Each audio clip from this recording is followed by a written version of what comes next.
Hello, sisters and brothers. Our devotional for today, for June 30, is a reflection on My Utmost for His Highest, a series of devotionals written and compiled by Oswald Chambers. You can always find the link for the daily devotional at utmost.org. And for today's devotional, we again return to Matthew chapter 5, part of Jesus' Sermon on the Mount. And I'm going to read verses 23 through 26 of Matthew 5.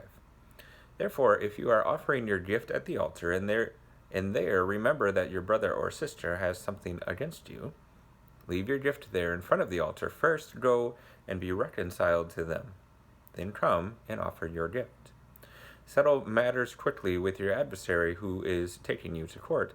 Do it while you are still together on the way, or your adversary may hand you over to the judge, and the judge may hand you over to the officer, and you may be thrown into prison. Truly, I tell you, you will not get out until you have paid the last penny. And Chambers titles this devotional, Do It Now. Agree with your adversary quickly, from Matthew 5:25. In this verse, Jesus Christ laid down a very important principle by saying, do what you know you must do now. Do it quickly. If you don't, an inevitable process will begin to work till you have paid the last penny, in pain, agony, and distress, Matthew 5:26. God's laws are unchangeable, and there is no escape from them. The teachings of Jesus always penetrate right to the heart of our being. Wanting to make sure that my adversary gives me all my rights is a natural thing, but Jesus says that it is a matter of inescapable and eternal importance to me that I pay my adversary what I owe him. From our Lord's standpoint, it doesn't matter whether I am cheated or not, but what does matter is that I don't cheat someone else. Am I insisting on having my own rights, or am I paying what I owe from Jesus Christ's standpoint? Do it quickly. Bring yourself to judgment now. In moral and spiritual matters, you must act immediately. If you don't, the inevitable, relentless process will begin to work. God is determined to have his child as pure, clean, and white as driven snow, and as long as there is disobedience in any point of his teaching, he will allow his Spirit to use whatever process it may take to bring us to obedience. The fact that we insist on proving that we are right is almost always a clear indication that we have some point of disobedience.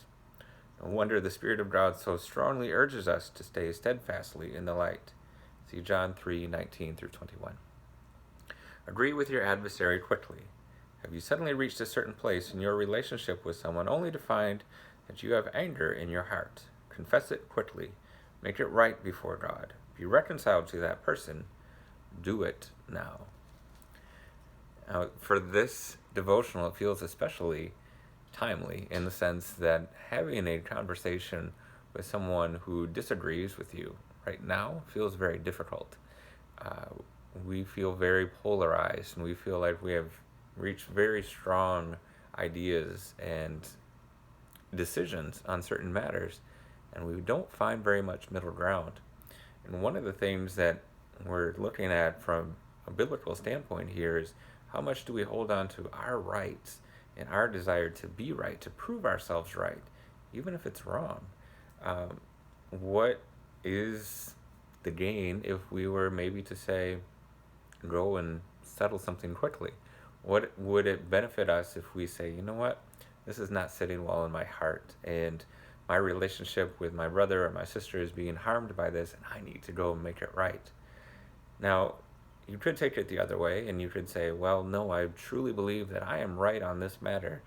Therefore, I'm going to drag this out. I'm going to proceed until this is all laid out for everyone to see. And what may suffer in the meantime is not only your spirit, but your relationship with the other person.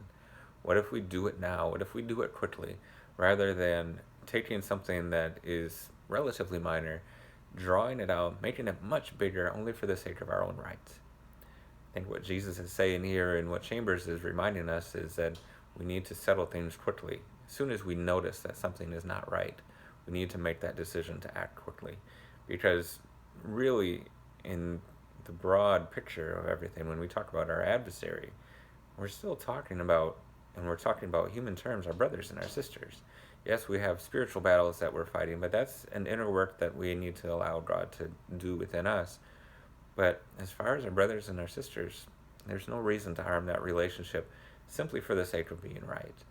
So if there's a way that you can grow and you can reconcile quickly and settle the matter and reflect on all the things that make you two the same, the way that you're created in the same image of God, it's going to be much more fruitful, not only for you, but for your witness. Thank you as always for listening. Be safe and stay well.